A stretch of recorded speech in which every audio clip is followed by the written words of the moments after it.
The man who faced the flag. They noticed him because he never turned his back. Every morning at 0600, while the rest of the base moved through formations, coffee runs, and daily prep, he stood alone on the far edge of the compound quad, exactly 40 feet from the main flagpole, hands clasped behind his back, feet shoulder-width apart, head slightly bowed, always facing the flag. He didn't wear a uniform, just a gray field jacket, sun-faded, sleeves rolled to the forearms. On his left wrist, a cloth band. On the right, nothing. No watch.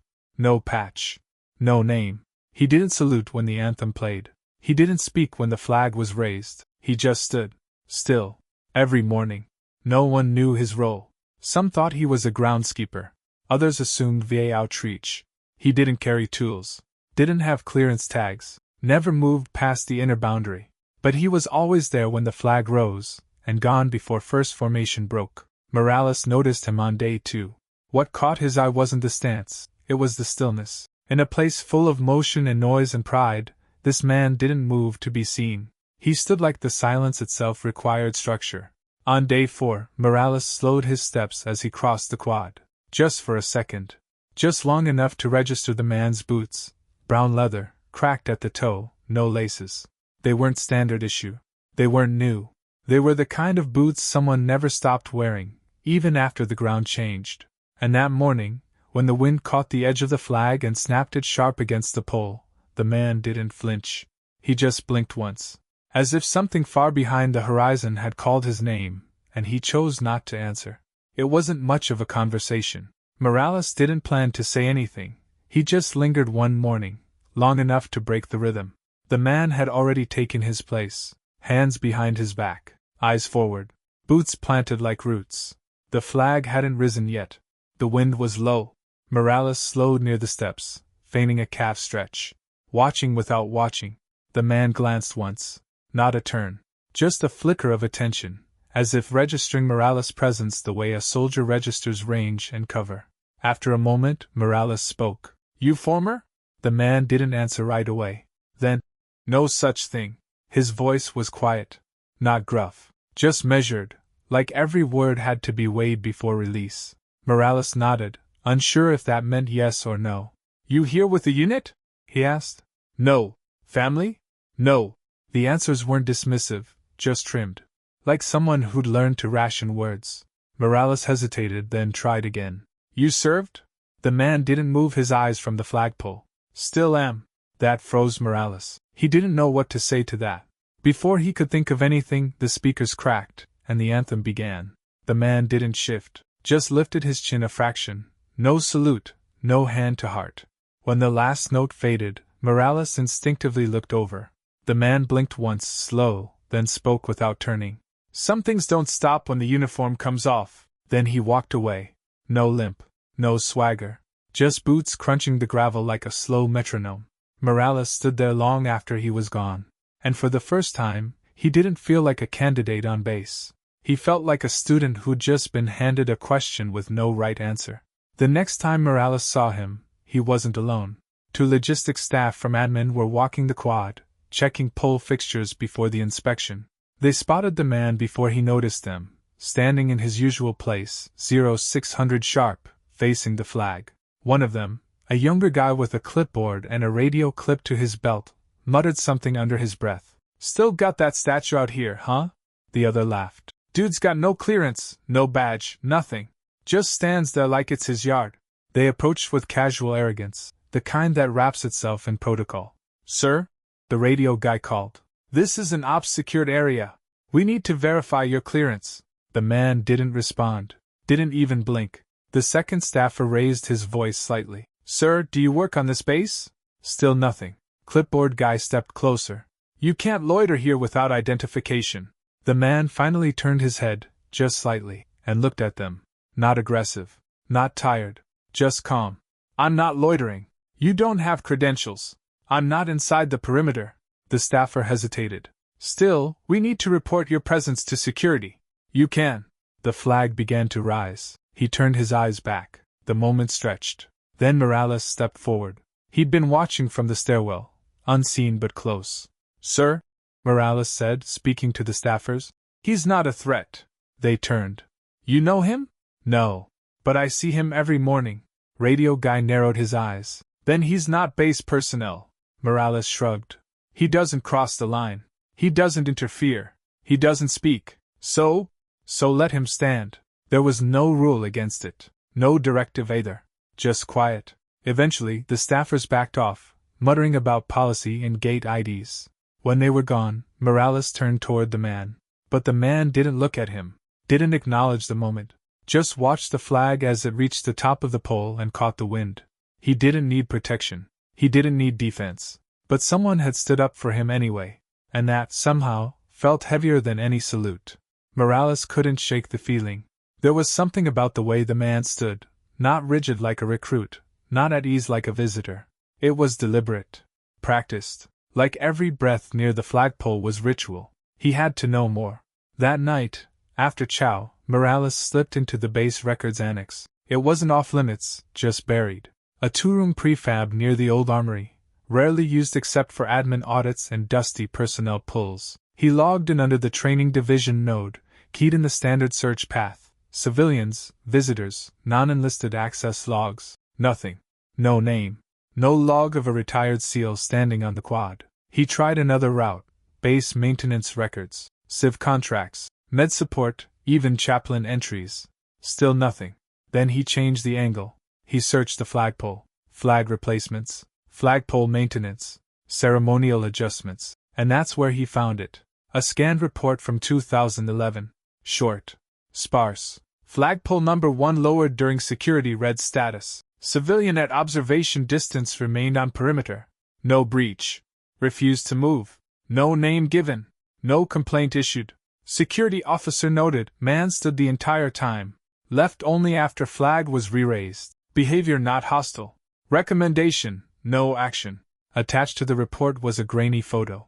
Zoomed from a distance. The figure in the image was turned slightly, but Morales recognized the posture immediately. Same stance. Same jacket. Same boots. Only this photo was 14 years old. Morales sat back in the plastic chair, letting the buzz of the overhead lights fill the silence. This wasn't a guy who started standing out there last week. He'd been coming back, over and over, for over a decade. The system listed no home address, no vehicle tag, no dependent ID, but under related incidents, there was one linked file. 2003, CACO Protocol. Delivered by Commander R. Dawson. Recipient, Mrs. Flint. Subject, LT Commander Jacob Flint. Kia, Iraq Theater. Extract incomplete. No remains recovered. Flag not issued. Morales froze. Same last name as the civilian observation report. Flint. The man wasn't waiting for orders. He wasn't honoring habit. He was facing something that never came home. The next morning, the man was already there. Sky gray. Wind light. Morales didn't take the long route. He walked straight across the quad. No cover, no excuses. Something inside him had shifted. He stopped just short of the man's line of sight. Not close enough to intrude. Just near enough to be noticed. The man didn't look over. Morales spoke low. Was it your son? A long silence passed. Then the man's jaw moved. No. Morales almost apologized, almost backed off, but then the man turned, slow. His eyes weren't red, weren't tired, just steady. Like they'd learned how to carry things most men couldn't hold. My brother, he said. Another pause. Same team, 2 years younger. They called him Flyer, fastest to the rope, always took the furthest point. He got caught during an evac. Bad radio. No air window. Morales swallowed. The man didn't blink. They told us it was over. No remains. No flag. Nothing to send home. He looked at the pole. So I stood here, day after day, waiting. Not for a miracle. Just to make sure someone was still facing the flag he never got. Then he reached into the inner pocket of his jacket, one Morales hadn't noticed before. He pulled something small, folded. At first, it looked like a patch. But older. It was a triangle of deep blue cloth, edges frayed, creased into the kind of folds that happen only from being held too long in too many storms. He held it out. Morales took it carefully. It wasn't a flag. It wasn't issued. It was a piece of one. A corner. Torn, not cut. White stitching across the edge. Burned slightly in the bottom seam. Morales looked at the man, confused. The man nodded. They found it in the wreckage. No body. No tags. Just this. Morales stared at the fragment. It felt heavier than gear. Why give it to me? He asked. The man shrugged lightly. I won't be here forever. He looked out toward the road. Somebody should remember. Not what he did. Just that he mattered. Morales held the cloth in both hands. Didn't speak. Didn't thank him. The man returned his gaze to the pole. When the anthem played, they stood together. Two shadows in the morning. One holding the only piece of someone who never came back. He didn't show up the next morning. For the first time in 3 weeks, the edge of the quad stood empty. No boots. No gray jacket. No folded posture. Just wind moving through the flag. Morales waited. Stood in the same spot, 40 feet out, hands behind his back, shoulders still. He held the blue cloth in his right hand, tucked against his ribs like something not yet earned. The anthem played. No one noticed he was alone. No one noticed the absence, not yet. By 06:05, the silence stretched too long. That afternoon, Morales asked around, casually at first. Grounds crew. Mess hall. Chapel. Nothing. No record of a man named Flint. No visitor logs. No civilian passes issued. He checked the gate reports. One entry from 5 days ago. Walk-in from outer security. No ID presented. Clearance not required. No non-threat. Permitted perimeter access. It was signed off by a Marine Master Sergeant who'd served 2 tours before transferring to base security. The remarks field simply read, respect paid. No interference. Noted presence since 2010. No incident. The next morning, Morales returned to the flag. Still empty. But this time, something was there. At the base of the pole, tucked into the grass behind the stone anchor, was a thin rectangular object, wrapped in waxed canvas, tied once with cord. No tag. Morales waited until the anthem ended, then knelt and picked it up. Inside the wrapping was a single item, a folded name tape, Flint, stenciled in black on khaki, frayed on both ends. Beneath it, a coin. No rank, no seal, just smooth brass with one carved mark, a forward arrow. No X this time. No cross. Just forward. Morales stood still for a long time. He didn't put the coin in his pocket. He didn't raise the name tape like a trophy. He just stood there holding both, as the wind shifted and the flag snapped once overhead, sharp and sudden, like a memory cutting through the noise. By Chow, word had spread. Quietly. The instructors didn't ask. One of them nodded once when he passed Morales in the corridor. Nothing was reported. Nothing filed. But the next morning, a new protocol began without anyone saying a word. At exactly 0559, one candidate, never the same, stepped out to the 40-foot line and stood facing the flag until the anthem finished. No orders, no duty roster. They just did it. Morales never said who started it. He just kept the name tape folded in the cloth, and the coin in his left boot, beneath the insole, where only weight could remember. The bench stayed empty. Because some presences don't vanish. They just change shape. By week's end, the 40-foot mark had become more than a gesture. It became a rhythm. Unassigned. Unspoken. But precise. One recruit, every morning, stepped forward before the anthem. Never called. Never listed. It just happened. Some stood with hands behind their backs. Others saluted.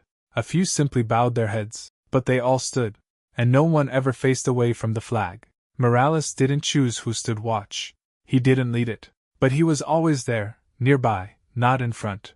He'd sit on the edge of the low stone wall by the quad's south fence, cloth folded in his pocket, the name tape now sewn inside his field cap. He never showed it, never pointed it out. But the stitching was clean, centered, heavy. One morning, a younger candidate, maybe 19, stepped out early. Nervous, unsure. Morales watched as the kid adjusted his stance 3 times, then froze, unsure if he was doing it right. He didn't correct him, didn't guide him. He just walked up, slow and steady, and stood beside him. Not to take over, just to share the moment. They stood in silence together until the final note of the anthem faded. The kid exhaled, looked over once, but Morales had already turned away, heading back across the quad with boots soft and steady. Later that day, someone left a note pinned to the bulletin board in the barracks common room. It wasn't signed, folded once, simple block letters. We stand because someone else did first. No one took it down. That evening, Morales found a small box on his bunk. No tag. No card. Inside, a coin. Black and steel. On one side, the word, watch, etched in small letters. On the other, a single number, 40. He didn't ask who left it. He didn't need to. That night, before lights out, Morales sat alone by the quad's edge. Same bench. Same wind. Same quiet. He placed the black coin next to the brass one in his boot. He didn't need rank. He didn't need orders. He just needed to be there. Because now, others were watching him, the same way he had once watched a man with no name, no badge, and a silence deeper than most could carry. The post was no longer empty. The flag still rose. But now, it faced someone back. The wind was strong the last morning Morales stood alone. Autumn had crept in without warning, crisp air, thinner light, boots crunching over dry leaves that hadn't been there the week before. He stepped to the 40-foot mark just before dawn. No one else was out yet. The base still slept in the silence between training cycles. That rare pause before new names filled rosters and new feet pounded the gravel. He stood facing the flag, hands behind his back, fingers resting on the edge of the cap he rarely took off. The name tape inside, Flint, pressed lightly against his forehead, unseen. The cloth scrap stayed in his inner pocket. The coins remained in his left boot, always. He didn't bring anything new. He didn't need to. The anthem began low from the tower speakers, warbled by cold air, stretching across the quad. He didn't sing. He didn't move. When it ended, he took one long breath and looked up, not at the pole, but at the sky behind it. Gray. Still. Unmoving. Then he turned quietly and walked back across the compound.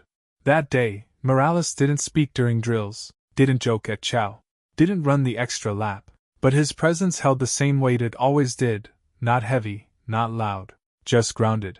Something others felt without knowing why. That evening, after final rotation, he placed a folded piece of paper inside the wooden box near the flag, the one that had appeared 3 days after the man vanished, sealed and bolted into the base of the anchor stone. The paper didn't hold a story, just a name, Lt. Jacob Flint. SEAL Team 4. No flag issued.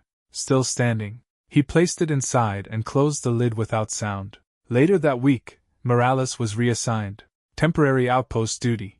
Transport rotation. Standard shuffle. He packed his gear like everyone else. No send-off. No notice.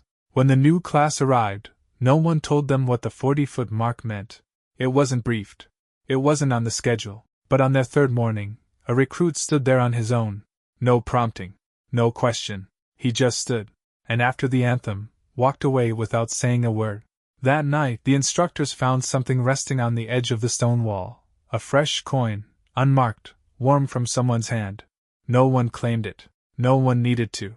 The bench never filled again. The flag never lowered.